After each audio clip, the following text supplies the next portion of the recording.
I was living in a small town at that time. After finishing high school, I didn't have a job, so I went to work with my aunt. My aunt worked as an agricultural produce broker.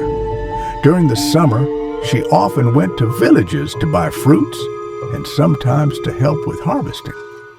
One day, we went to a very small village to pick coffee beans. At first, it was just my aunt and me, but since we needed more workers, we returned to the town to bring laborers with us. We finally arrived at the coffee village around 5 p.m. It was already getting dark, so we decided to start picking coffee the next morning. We asked permission to stay overnight at a house in the village.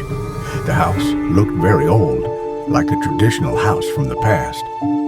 Around 7 p.m., the house owner, an elderly auntie, prepared dinner for us. After dinner, we stayed the night in that house. The village didn't have electricity, so they used solar power. My aunt and the villagers were watching television using solar energy. Since I was tired from the long journey, I went to bed early. However, I couldn't fall asleep and just stared into the darkness.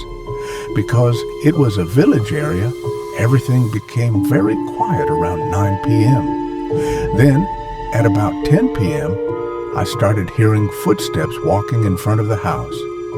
At first, I thought it was my aunt or the others, but the sound continued for about 20 minutes.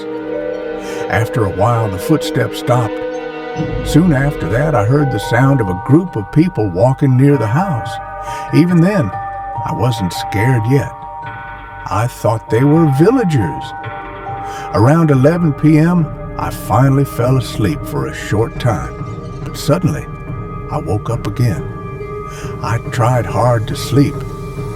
When my eyes accidentally looked toward the kitchen, I saw a huge face smiling at me.